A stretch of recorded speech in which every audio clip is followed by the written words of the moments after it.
My name is Jacqui Fletcher. I'm the clinical lead for pressure ulcers for NHS England and the National Wound Care Strategy Programme. And I'm delighted to be here this evening chairing this webinar on spinal injuries and the impact pressure ulcers can have on people who have spinal injuries. As you know, people with spinal injuries are by definition at the highest risk because they are both immobile and insensate, the two highest risk factors for pressure ulcer development. The condition is usually irreversible, although we do see some miracle stories of some of the new techniques that are being used to help these patients regain some mobility. But for most, it is something they live with for the rest of their life. And as this is Stop the Pressure Week and our theme is how we can make sure every contact counts, we want to discuss this evening a little bit about how that might work for these individuals we're dealing with. And I'm delighted to have with me a panel of expert speakers this evening joining us to discuss this topic. I'll get them to introduce themselves in just a second, but just to say, if you have any questions as we go through, please do pop them in the chat and I'll endeavour to build them into the conversation. So if I can start with just as the order they are on my screen. Jen, would you like to start, please? Yes, hi there. My name is Jen Cloppley and I'm one of the specialist occupational therapists at the Queen Elizabeth National Spinal Injuries Unit in Scotland. Thank you, Jen. Eduarda. Hello, my name is Eduarda. I am one of the outreach clinicians in the National Spinal Injury Centre at Stoke Mandeville, and I am a spinal nurse by background. Thank you, Eduarda. Annie? Thanks, Jacqui. I'm Annie Price. I'm a specialist registrar, so one of the doctors in rehabilitation medicine. I'm currently working in Wales and I have an interest in complex wounds.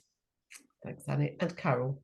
Yeah, hi, I'm Carol Barraclough. I'm spinal, I work for the Spinal Injuries Association as a support network manager for the South region. I have a spinal cord injury at T9 following a diagnosis of transverse myelitis back in 2006. Thank you, everybody. Now, just to start, I have to say, when I first started to do some work with the Spinal Injuries Association, it was a real surprise to me to find out that only about a third of patients who have a spinal injury go into a specialist centre. And really that has a major impact on their knowledge and their education and their understanding of how pressure ulcers happen to them. So Annie, I'm going to come to you first because you don't work in a specialist centre. Can you give me an idea of what that's like for those patients, what you can do to help them and what kind of engagement we might have? Yeah, sure. Thank you.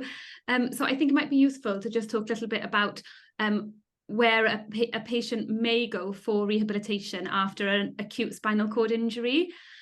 So if they have a traumatic spinal cord injury, they're likely to be admitted to a major trauma centre, and there are lots of different centres across the UK.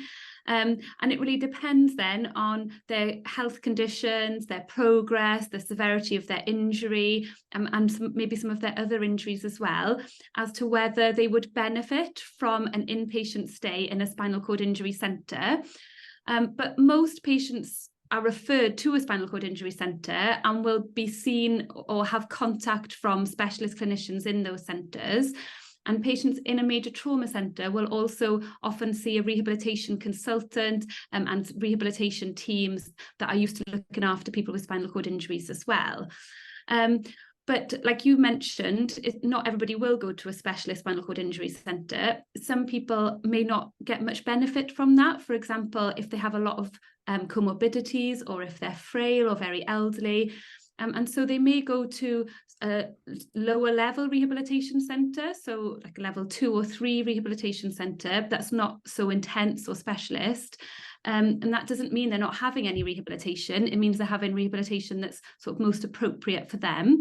And some people may go home directly from a trauma centre or a medical spinal centre where they're having treatment after their injury. So even if they're not admitted to a specialist centre, it doesn't mean they don't have any contact from, sort of rehabilitation specialists or from the spinal cord injury centres as well.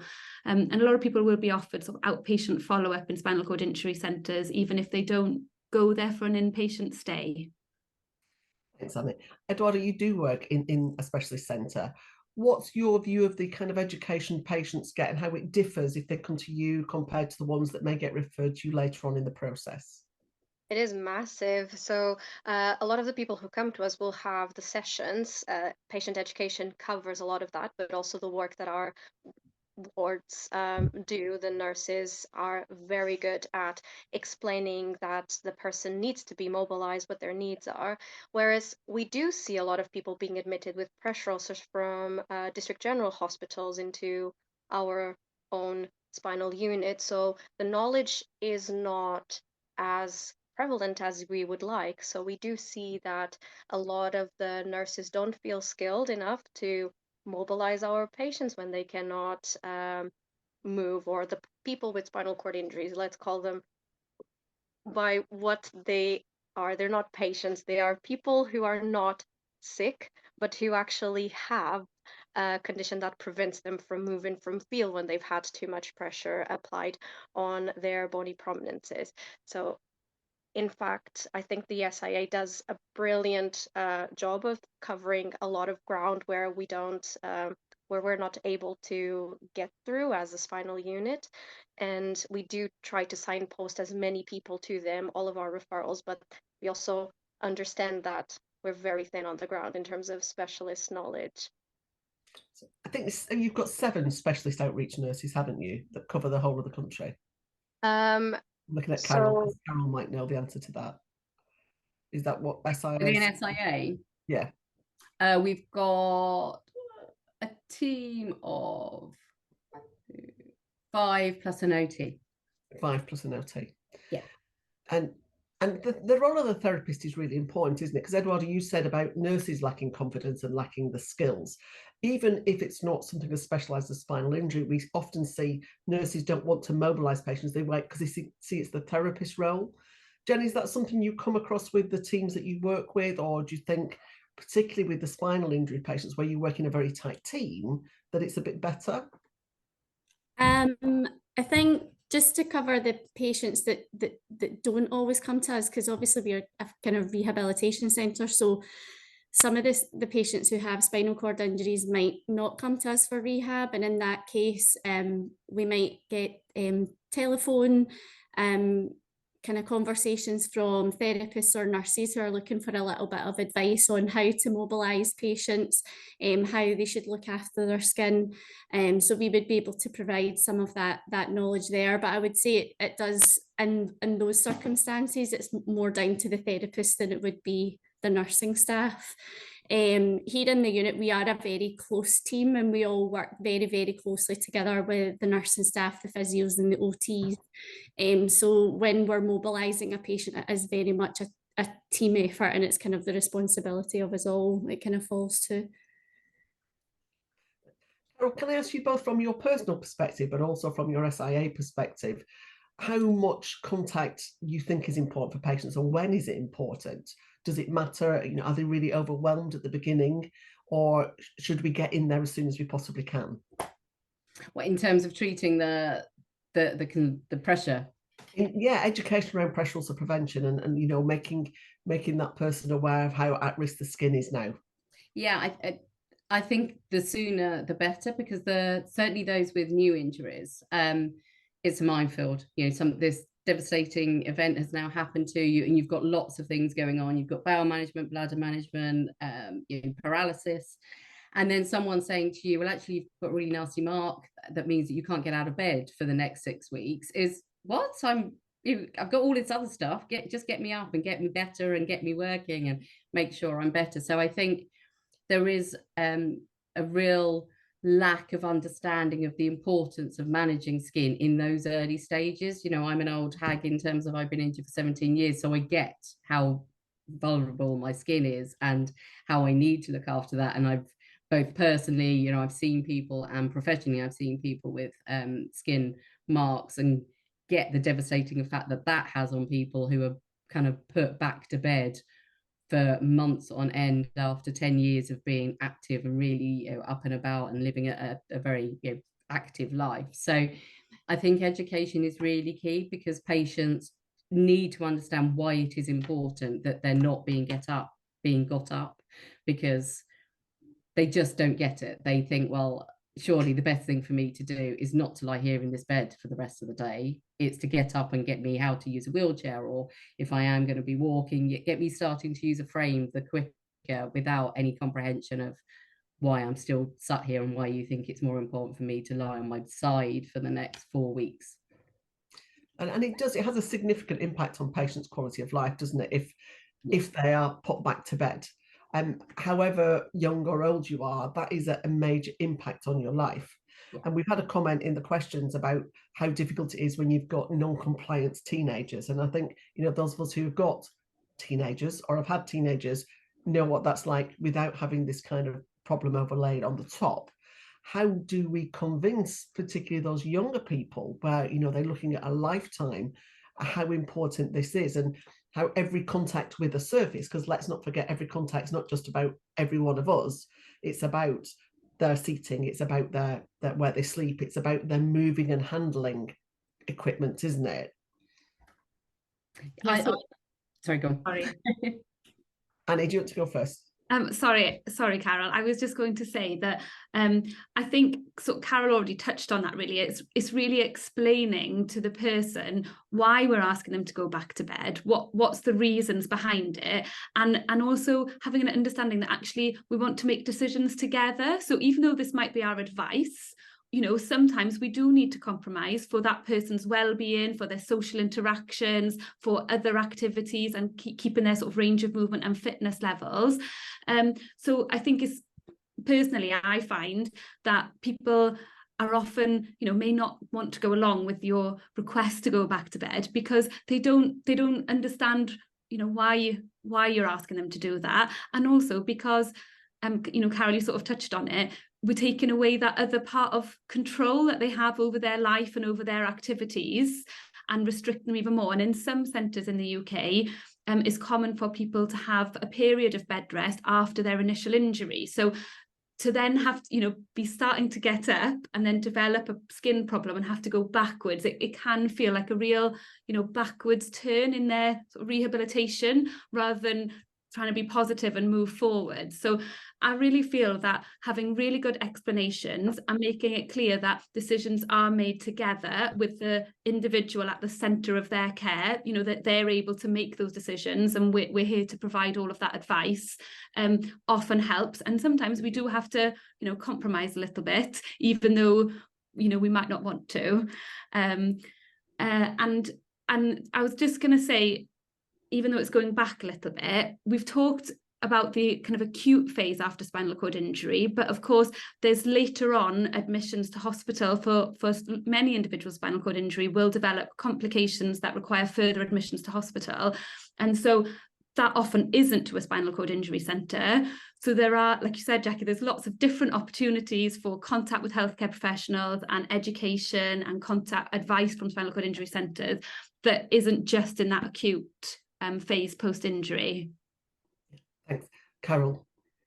Yeah, I think the mental health impact of bed rest, certainly at any stage, I think, of the injury, is really underestimated. I'm up and active, and whilst I might dream of having a day in bed, one more than a day is devastating. I think I need to get up, I need to do stuff. And I think that part of the problem is most people with a complete injury won't have sensation, so they won't feel, and they won't really get how dark and deep the dangers of a pressure sore are. And I think that's where there is an element of being quite brutal with what happens if you don't manage it. You're seeing peers, seeing pictures of what can happen if the pressure sore gets out of hand, can be a little bit of an eye-opener. It's like, do you know what? If that's my alternative, then I'll stay on bed for 4 weeks and let it get better. So that, yeah, it's partly led by the education, but also being quite honest with the consequences of not managing it really early on.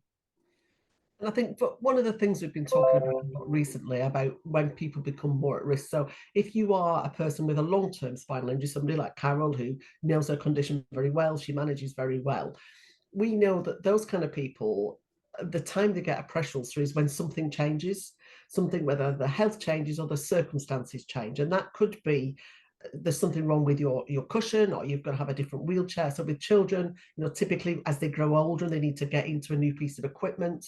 Or it could be if the circumstances, like their primary carer, maybe not their parents, but their social carer changes. And everybody has their own individual routines, don't they? We say this is what you should do, this is the path you should follow. But as Annie said, it's very much a negotiation, and people find the things that work for them. So how do we help with that consistency of approach? So if you've had a person that you've been looking after for a long time, they're very well known to a spinal injury unit, but they are going into an acute hospital because they've had a problem with their bowel or their bladder or whatever it might be. How do we communicate that? How do we give them the confidence? Because they know what their care should be, don't they? How do they take that with them so that the care happens in a consistent way? So with my SIA hat on, we do emergency care plans. So anybody with a spinal cord injury, we absolutely recommend they have an emergency care plan. So it's a 30 to 40 minute session with one of our clinicians. And it's just summarizing what your care needs are. So I have one, and it just says, this is how my bowel is managed. This is how I manage my bladder. And if I'm in bed, you need to think about turning me. And that then sits on my medical record. So if I am admitted to any hospital and I'm not in a position to vocalize what care I need, there is this document that's a go-to for clinicians to go, oh, okay, so we need to do that.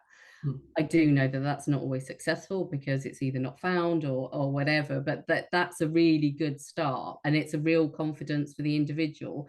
Even if you've got a planned operation coming up that may be risk related and not anything to do with your spinal cord injury, you can preempt what your care is going to be in terms of, well, I'm going to be coming into hospital in the next 6 to 8 weeks. This is what I need. Let's talk about what you can do to look after me while I'm in your care.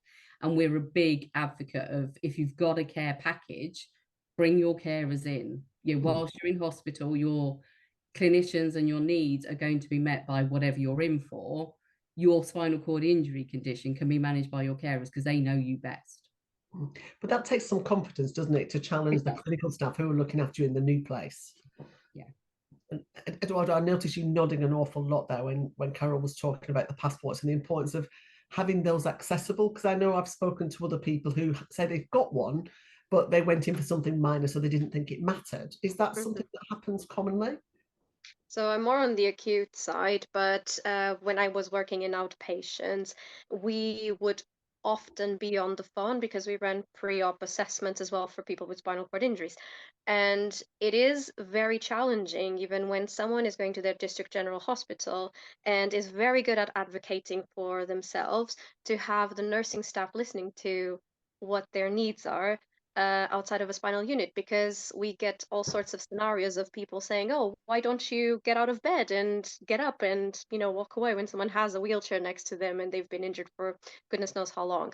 With new patients, it's more really a mixture of different situations that we find in outreach mostly. But a lot of it is either people being, so patients not yet knowing what a spinal injury is and not having that information to navigate the minefield that it can be a stay in hospital. You come in with one thing and you end up with a pressure ulcer, which can actually be quite limiting. But we do see that a lot of people, when they're especially for their trauma, they're stabilized in the blocks and they're not mobilized in A&E or during the time when they're waiting for their trauma scans.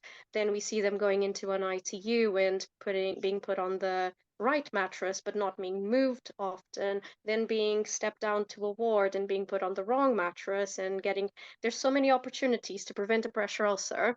And as the topic is, every contact counts. In outreach, we do try to reach to the teams and to the patient, but obviously we're very thin on the ground. But we do try to make sure that people know. We were actually discussing care plans today in outreach, because we do find that people need them, especially if the teams are not, once more I say, confident to making those plans for people with spinal cord injury, since despite the fact that we all work in this area, they are quite rare outside of the spinal units. Jen, just to pick up with you about the therapist role, because we touched on it a little bit, you are the specialist at that kind of movement and mobility, and we're increasingly trying to get our therapy teams involved in assessment of pressure ulcer risk. Is that something that your teams talk about, or do you use a tool, or is it something that it's in your head, that it's an inherent risk with this particular patient group? For us, we'll introduce the kind of education side of things very, very early on from the beginning, because we obviously want to create kind of that awareness for the patient from the very beginning that they are at risk of pressure ulcers. So that kind of role falls to the whole team, but specifically talking about the therapists, we will educate them on the importance of making sure they pressure relieve regularly in their wheelchairs, and taking into consideration the level of their spinal cord injury, their ability to pressure relieve, if they have any other health issues that might, put their skin at further risk, for example, if they had diabetes or something. And based on that, we would then consider the most appropriate pressure relieving cushion that we would provide to the patients, and that is very closely monitored. And here at the unit we have a mobilisation protocol as well, so that when the patient is mobilised for the first time, it would just be for 15 minutes and on this certain cushion, so that we can very closely monitor that cushion is appropriate for them. If they were to have any sort of pink marks on the skin, then we wouldn't increase the time, and then we might think about altering the cushion as well. So the cushion provision is, that's very important for the prevention of the pressure ulcers. We also provide a lot of education as well on considering things like clothing that they're going to be wearing when they're up sitting, making sure there's no thick seams or buttons or anything like that they're sitting on. Obviously, because they don't have the sensation, they won't feel if they're sitting on something. And building more awareness as well of that. We have had patients who might, when they're in bed, they might be lying on like their phone charger or something. We've had someone before, and then they've got a mark on their skin from lying on that and just been totally unaware. So it's just how the patient then learns from that experience, and making sure that when they are going into bed that there's nothing around them. So yeah, the kind of patient education side, the providing the cushions, also when they're going to be transferring, obviously thinking about every time they do a transfer that you're putting your skin at risk, and to make sure you're getting a good clear lift, making sure their technique is the right one, so that they're not covering their bum over the wheel, that they're bringing themselves far enough forward, that they are getting a good lift and not kind of causing any friction or anything like that. So whilst we're kind of rehabilitating them and maximising their independence, we are always considering their skin as well, and that is always kind of embedded in the education as we go along with the patients. And you mentioned something really important there, Jen, about the clearance and lift, but also the independence, because I can remember a long time ago when, one of the ways of encouraging a patient to be more independent was if we were getting them out of bed, we would say to them, shuffle to the edge. And I still see it happening on wards. You'll swing somebody's legs down and you encourage them to kind of drag themselves across the sheet, do what they can. That's really bad for their skin, isn't it? Particularly if they're insensate and they can't feel how much they're dragging at all. Yeah, and even for like when we do dressing practice as well with the patients, they often will carry out their dressing skills in bed, and there might be patients who have particular skin issue, where we just wouldn't do the dressing practice, because although they might physically be able to dress themselves, if they're going to be like that, scuffing themselves along the bed and not getting good clear lifts and good mobility, then that's going to put their skin at too much risk, and therefore we wouldn't encourage that. So we do need to consider all of these things as well. And I think it's important for the patient, isn't it? They've got to maintain that independence, and they want to look as normal as possible. So you want to get them into normal clothes. But it is all those things you don't think about. Don't wear jeans because they've got press studs on the back. They're not press studs, the little rivets and things, and the pockets on things. And just the complexity of some clothing you wear, you don't even begin to think about it, do you? I know, and we have really good peer support here within the unit as well, from Spinal Injuries Scotland and Backup. So they are also spinal injured, and they come in and they will give real life scenarios to the patient, and I think that really helps, you know, kind of back up what we're saying, because they've got real life examples of you know, issues that they've maybe, when they've worn something that they maybe shouldn't have, and the impact that that's then had on their skin and having to go into bed rest, and things like that. So it is good to have that peer support there as well for the patients. And we've got a comment in the question saying peer support and camaraderie among the rehabbing spinal injured people really makes a difference in the long-term well-being, as they have that real life perspective. So I think really echoing what you're saying in terms of that. And I think equipment is a really essential element of living with a spinal injury, isn't it? Your day revolves around your equipment and how it works for you. So are there any other things that, you know, crop up very regularly? Is it like when we're dealing with pediatrics, we spend lots of time thinking about the colour of equipment and what makes it acceptable to patients? How can we make that equipment more amenable to the person, to the home environment? Because the things we have in hospital, we have these massive hoists and things, don't always work in the home, don't always work in the workplace. What kind of things can we offer that help? I think in terms of equipment, like things like the hoist, obviously in the hospital, it's the mobile hoists, and I think where possible in the community, if we could get a ceiling track hoist, just to, so it's a bit more out the way and there's more space on the floor, so people can move around more easily, and it doesn't look as like disabled, if you like, because that is a comment that patients will frequently make, as they don't want their house looking disabled, and it's about how it's more aesthetically pleasing. Another common one is with the shower chairs as well, and trying to make them look as kind of nice as possible, because I think that is quite important to the patients as well. Yeah. And we've got a question in the chat asking about the impact of incontinence pads. So what's your experience of patients wearing incontinence pads? Do they get changed often enough? We know often in the community there's a limit to what's available, kind of, so three pads a day, which is really not very much, is it? Does that mean patients are sitting in wet pads? Does it lead to more maceration? Eduardo, you work in the outreach situation. Is that something you see a lot? We do try to get the pads out as quickly as we can. It's one thing that we always say, it's not required. We much rather manage the incontinence side of things for the bowels with a good bowel regime that is predictable.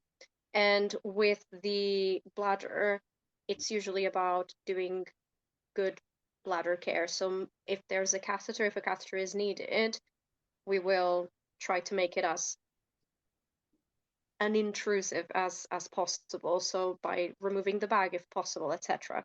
But incontinence pads, they're a very contentious aspect, especially in the acute side. On the other side of rehab, especially for people who have had their injury quite a long time and have been through a spinal injuries unit, we often find that they don't rely on pads. They're just an emergency. There might be that some ladies have changes in anatomy after menopause, for example, and tend to leak more. And when they've had their injury years before and they were managing with intermittent catheters and didn't have any issues.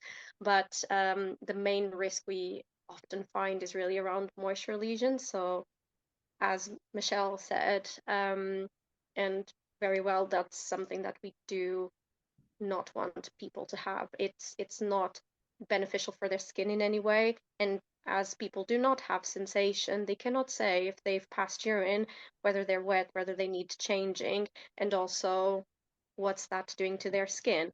And we always try to explain to people about it's as if we were babies essentially and wearing a nappy, and we need to be changed, otherwise we get nappy rash. It's essentially the same principle but applied to adults. So we need to look after our skin as we would look after the skin of a newborn, essentially, when we are dealing with incontinence issues.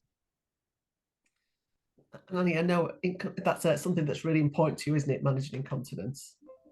I was just going to say, I think this picks up a really important sort of theme, because we don't want people to just cope with skin damage or incontinence. You know, we can't, there are lots and lots of options for treating incontinence, and so I think it's a real misconception that, you know, if you have a spinal cord injury you will be incontinent, and that's a problem, having that misconception, because there are loads and loads of management options. And I think it's a little bit the same with pressure ulcers as well. It's not a given, it's not, you know, it can be prevented, and I think having that knowledge and having probably the access to the right people is really important, you know. And you can see from everything Jen said about thinking about clothing and thinking about equipment, everything, all of her expert knowledge that she has, that, you know, a person would gain from being in a spinal cord injury centre. But we have to remember that, you know, some people don't have rehab there, but also some people, you know, will have an injury for many, many years. And so,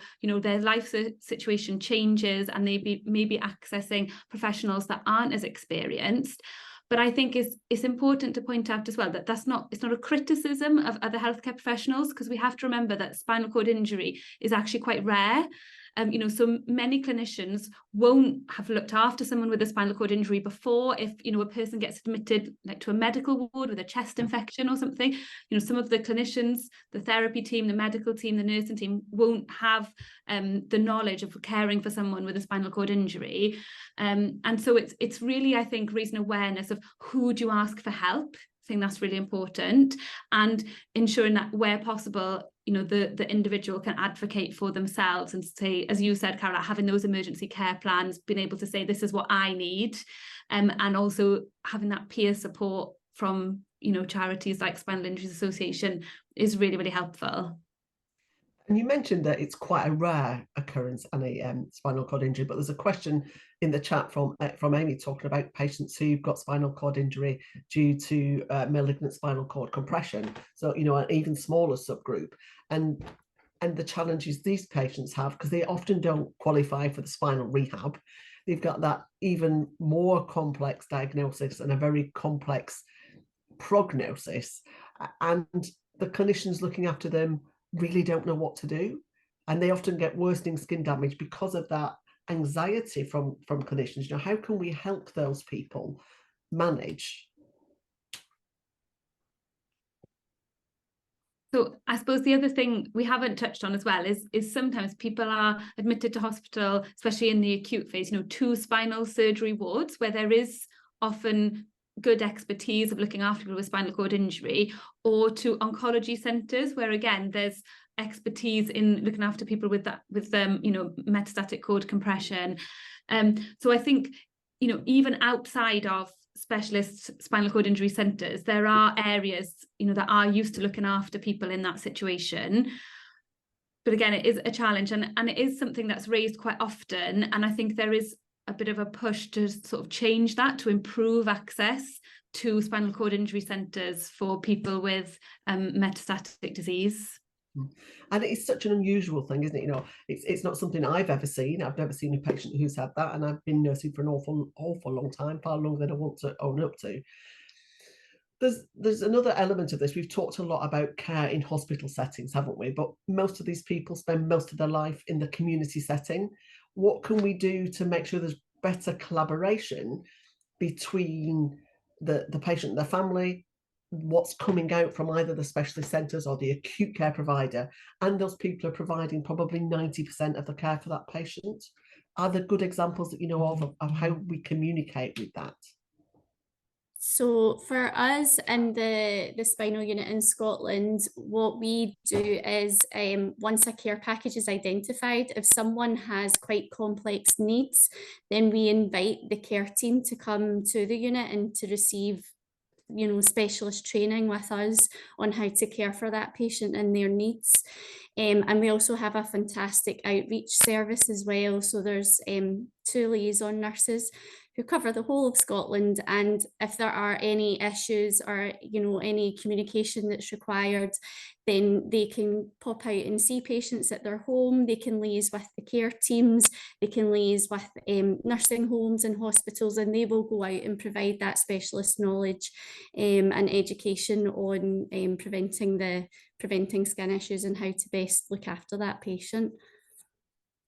Very similar in the spinal injuries unit at Stoke Mandeville. What you described in terms of how people are trained, it's pretty much how we do it. The difference lies in the post-discharge outreach. We do have a spinal outpatient service, but it's slightly different in the way it works, because we will make sure that people know they can access it, but it relies on people reporting back to outpatients. Our consultants will see people regularly or fairly regularly for after their discharge. However, in terms of nursing care and support, we rely on patients emailing us or phoning us with what issues they have, so that we can try to support, but it's still very remote in terms of the support we can give, actually.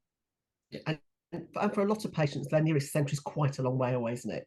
You know, if you live out in Lincolnshire or in the middle of Wales, it's a long way. And I guess in Scotland, for some of your patients, it's a very long way, isn't it? Yeah. To the nearest centre. And we're aware that a lot of the care that's provided is provided by either private or personally paid for social carers, isn't it? How do we get the message to these people? Because they're the ones who are providing a lot of the care, and often they only have a limited amount of time. So that, you know, we can talk about the passport for the hospital, but how do we get that information to those people out there? For me, Jacqui, it's about education. You know, educating everybody. We have to remember that spinal cord injury doesn't just affect the individual. You know, I'm affected by my spinal cord injury, but everybody that I work with, everybody that I socialize with is affected by my condition in terms of where we go, what we can do because of access and that kind of stuff. And I think sometimes that gets a bit lost. You can educate the person about their own injury and they can become their own expert, but I can be an expert, but if I've got a care team who don't know what to do and they're relying on me to tell them, then sometimes it just gets lost in translation. So I think there is a big part of educating the wider community of the person around, the community around that individual with the spinal cord injury, and teaching them all the things that the individual should be taught. Certainly, if they've not gone through a spinal centre, they won't have had that education to understand, you know, ABC, and that's where the charities can chip in and try and support them with the basics of what they need to understand about how to manage their condition. But it's just as important for their care team and their relatives to understand what's important to manage that individual as well. And you know, whether that's them going to education days, or we run a specific training for care teams, and just keeping abreast of what's going on, I think is really key. Because there's a lot to learn, isn't there? So aside from referring everybody to Spinal Association, what kind of resources are available? So if you're a member of the general public and you have to work in the same office, say, but you don't know that person well enough, but you want to be supportive, what's out there to help those kind of people? Right. We'll always signpost people first to the spinal charities, Spinal Injuries Association, Aspire, Backup. They're excellent resources. Outside of the UK, the Christopher Reeve organization as well. If people are staying on the internet, but even through there are so many resources that people can access and information. And then if a person is a professional, the Multidisciplinary Association of Spinal Cord Injury Professionals, they have so many guidelines that we always recommend for people to look at. Through outreach, it's interesting. We just find the documents. In our case, it's always guidelines for bowel care, weaning guidelines, and even pressure relieving and pressure ulcer categorization, to just make sure that we share as much information. The solution is always, as Carol was saying, in education, in sharing resources. Not we have this specialist knowledge, but we are not a silo and we are not working in isolation. we need to make sure that everyone knows as much as possible about what a spinal injury actually is. And the depiction we often see in media, for people who are not familiar with it, does not portray people in the way they actually live their lives. Just as well, we have the Spinal Injury Scotland and their website. We actually have a life after spinal cord injury manual that is available on the Spinal Injury Scotland website, and it is a quite a huge lengthy booklet that anyone can have access to, that gives lots of information on all the kind of different topics of living with a spinal cord injury. So all the kind of bowel, bladder, skin, kind of independent living, everything is covered in that manual. And as I say, anyone has access to that. We also provide education days for families and relatives of the person who's affected, where all those topics would be covered, similar to what the patients would be receiving in their education sessions. But it is a good point about how you then get that across to the wider community and all of the care teams, because when we are providing carers training, it's for an individual person and their needs, but it may be beneficial to have these sort of training education events for the community services as well, so that they've got some knowledge there as well. It's interesting, isn't it? I've been involved in pressure ulcer prevention for many, many years, and I've been to many conferences about pressure ulcer prevention, but we would never think to have a whole session on spinal injuries. There might be somebody who presents a free paper or a case study, but it's not seen as an integral part of our education program, whereas actually you're one of our highest risk groups, and pressure ulcers is an absolute fundamental of your education, isn't it? So how do we change that mindset? How do I, that every time now I'm thinking about an organisation having a pressure ulcer day, say, have you got something on spinal injuries in there? Because they're going to have patients, aren't they, with very specific needs. Do you guys get invited to speak at wound care study days or pressure ulcer study days, or Eduardo, I'm a newbie. No, not so much, but it's, as we say, it's every contact counts. So it's really sharing in any situation we have to talk about our work, kind of being, I don't like saying passionate about it, because I'm passionate about preventing problems, not passionate about solving them because they exist. But also we like a good healed pressure ulcer, but ideally we like when someone who's been injured 20 plus years says, I've never had one. And it's trying to find what's the difference in education and in access, and making sure that every time we speak with someone, we make sure that it's not a taboo. We ask, how's your skin? Have you been checking your skin? Or who checks your skin? How do you make sure you do that? And if there's any good tips that someone shares about how they manage, it's trying to say, oh, have you tried this with this person? Or could you try this strategy to reposition yourself, or to transfer onto your car? Or could you get this piece of kit that might make your life easier? But it's pretty much about talking to people, knowing what works for them, sharing with as many people as you know. That's my experience. And then obviously just being curious and trying to find resources to problem solve when there are actually problems. But that sharing hints and tips is really important, isn't it? I can still vividly remember the first spinal injury patient that I looked after. I think it was the first wheelchair-bound person I'd had as a tissue viability nurse, somebody who was living life but with a wheelchair, and I had to get a mattress for them, and giving them the best mattress, because I was the specialist nurse and this was going to be the thing that made them better, and then realising that they couldn't get in it because it was too high. And even when we took the legs off the bed, they could get out, we could get them one way but not the other. So there are lots of things that, if you're a generalist, you just don't think about, do you? You know, we had to completely shift our mindset when looking at equipment for that person.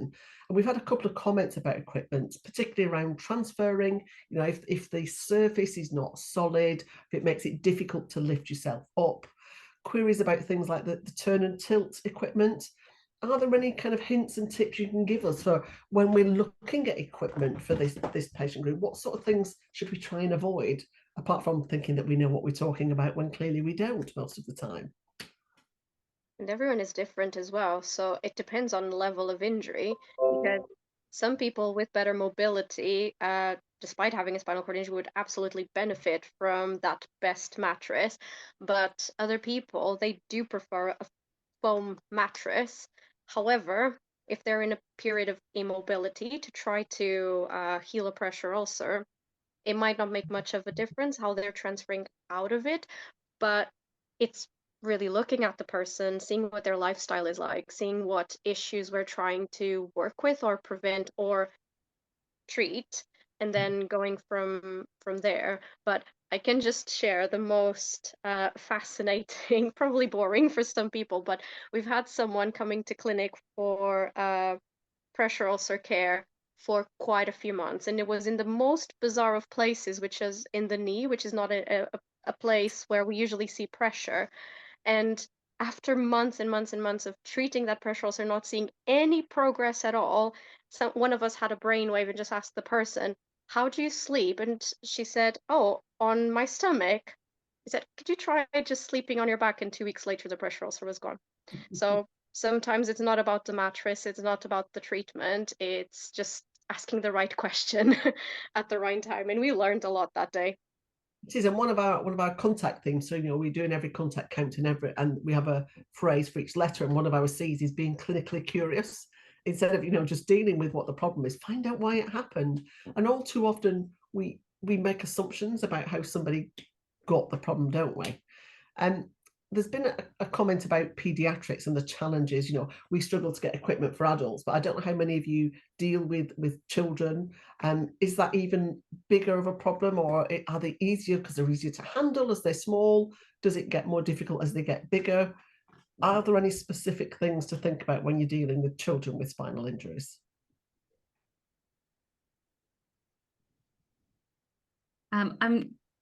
I know for Wales and most of England, the Paediatric Spinal Cord Injury Centre is Stoke Mandeville. So I don't know whether any of us really have that experience to comment on that. So I don't, I'm afraid. Despite me working at Stoke Mandeville, I'm one of the adult clinicians.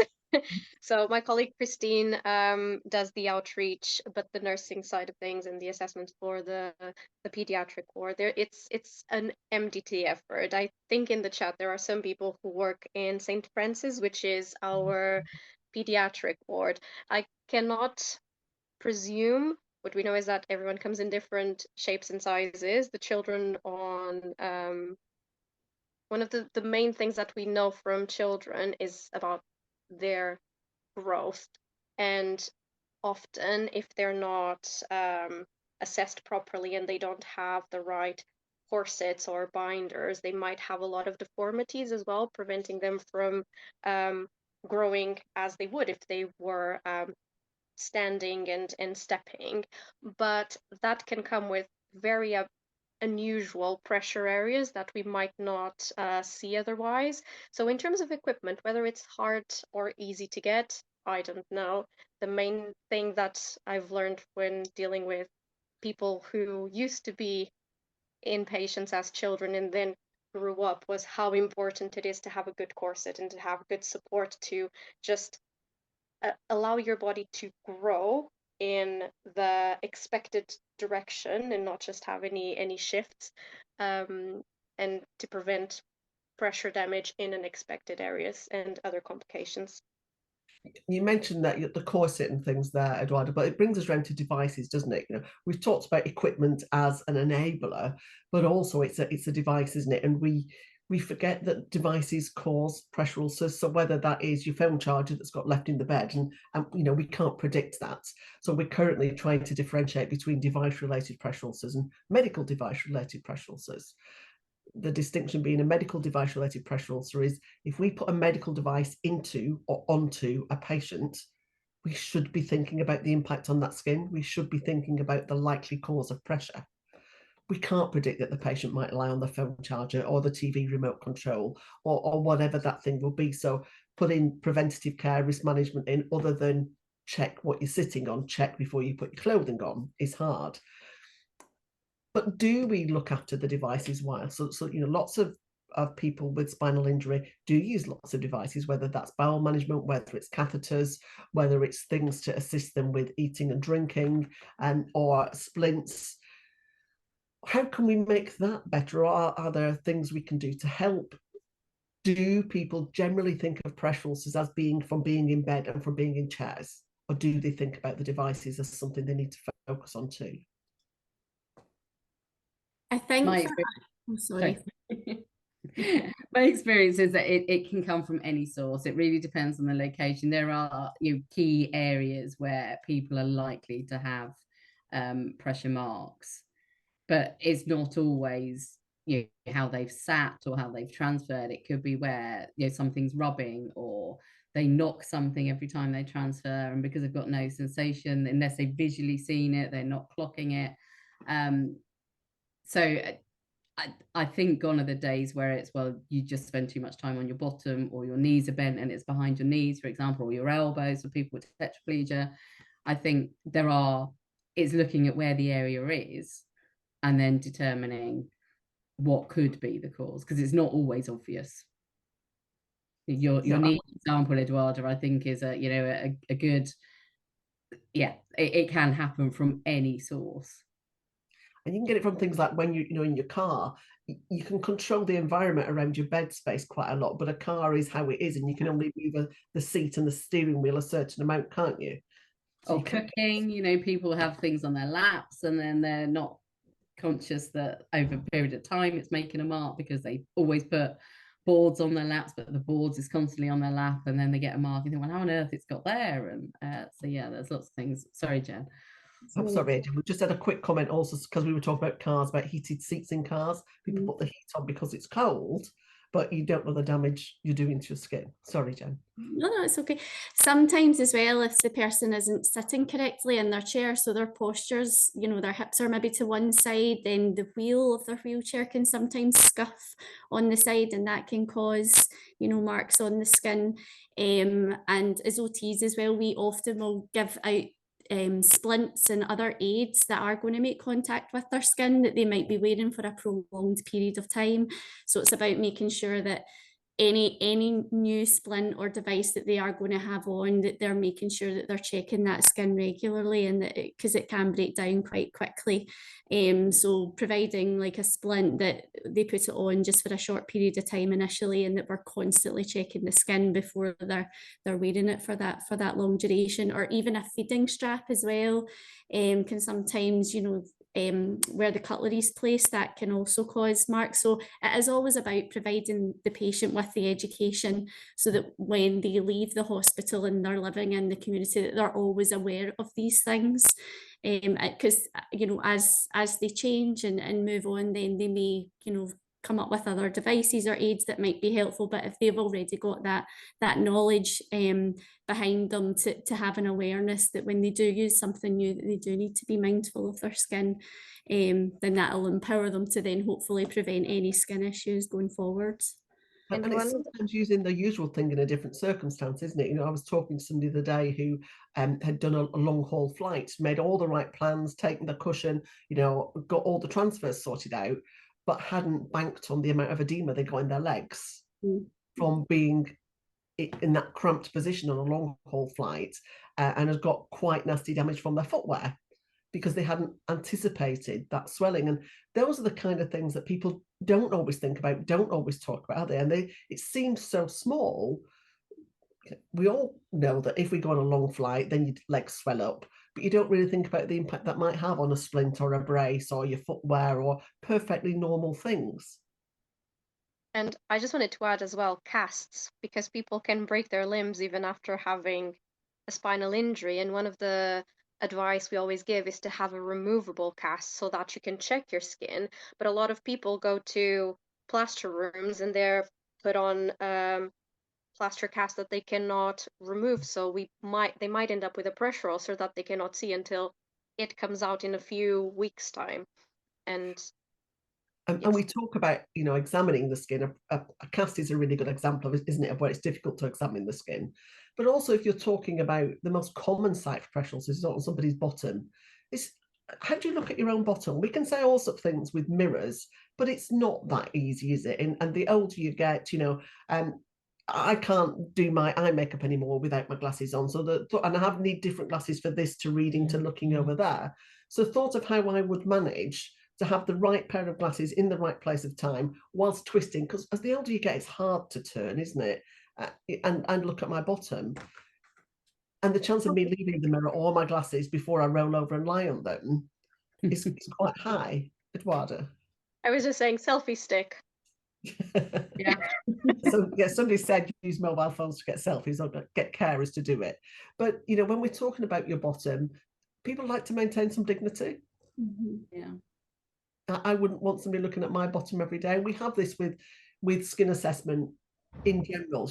We talk about people who come into hospital. If you've got a 17-year-old boy who's come in for a toenail removal, he doesn't want you saying every day, "Can I just check your bottom?" So why do we think it's different if that 17-year-old's got a spinal injury? Does he want somebody looking at his bottom every day? I think it is, because if you've done your education right, he will know that while I'm sat here, my bottom is still going to be really vulnerable and someone does need to check it. So he might be painfully embarrassed, but he'd be quite happy. But you understand why the need is there. Yeah. I think the skin checking thing is such an individual thing as well, because it does if someone is able to check their skin independently, then that's great, but it is depending on the level of their injury, what their bed mobility is like, considering their home environment as well. So we had skin check mirrors that we used to use. They don't produce them anymore, but the ones that we used to use, the patients would have to get in quite a position to be able to check their own skin. So we'd need to think about their home environment as well. Some people might use like mirrored wardrobes or something like that they would maybe be able to have a better look. But if someone doesn't have enough core stability, bed mobility and things like that to be able to check their own skin, then it's about kind of being able to verbally direct someone so that they're still being empowered and having some say in what goes on with their skin, but that it would need to be directed to a carer or a relative or something that was able to do that for them. Just adding into that, Jen, I don't want to go down a rabbit hole, but we also need to be thinking about what they're checking their skin for, and people of different colours. We talk a lot about a pink mark.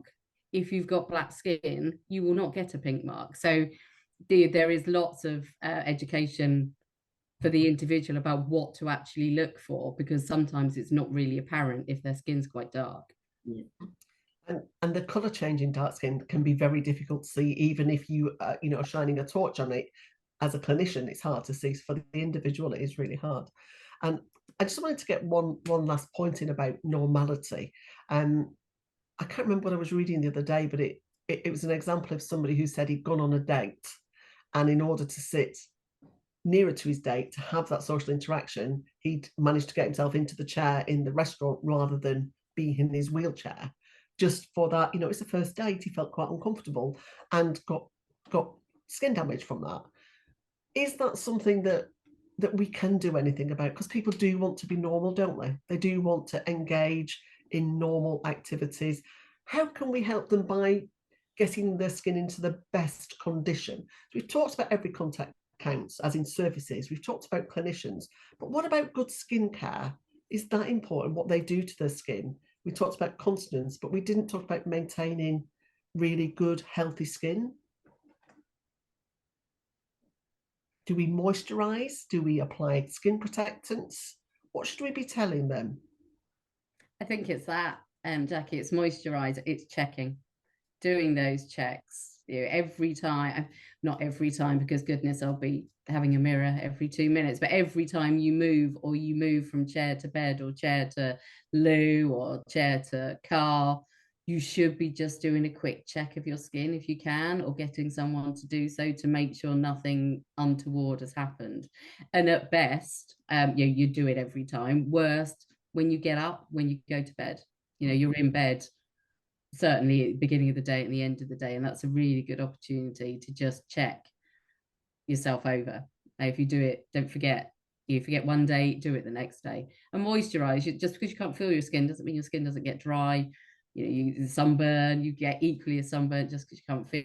So just looking after your skin like you would without an injury is equally as important. Annie? And I just would like to add as well, thinking about general health is really important. So, you know, keeping really good cardiovascular health and diet and hydration, exercise, maintaining muscle mass as much as possible. Those are other things that are really important for skin protection. And like you mentioned, Jacqui, about thinking about surfaces, other surfaces, not just wheelchairs and beds. So I think that's another really sort of common problem, and especially if someone has developed pressure damage, having an assessment in their home is really important to see, well, what surfaces are they using and what could be, you know, the potential culprit, which we've touched on a little bit, but think about all the surfaces that person is using, not just their chair and their bed. And also pressure relieving, learning how to do it and doing it consistently. And I think consistency is a really important message, isn't it? You know, we need to be consistent in our education, in our approach. We talked a lot about when patients are in hospital and, you know, they have their passport, we rely on them telling us what to do, but we need to role model that we check their skin, because if we don't check their skin, then it gives a message to them that maybe it's not that important as well. So we need to do that. It's the same with patients, people with diabetes. We must always check the feet. If somebody is spinal injured, we must reinforce that message. We've just come to check your skin, or you've done it, that's okay. Can you tell me what it's like? So even if you don't do it, you're asking the question, you're making it important, aren't you? And that should be really an important part of our engagement with that individual, a way of getting them to tell us about their skin and to make it that they are in control. Can I thank our 4 participants? It's been a really interesting conversation. Thank you ever so much. I'd like to also thank Pink, who are sat there in the background, and Society of Tissue Viability and the National Wound Care Strategy for supporting us. I hope we've illustrated really clearly to you how well every contact does count. Thank you very much.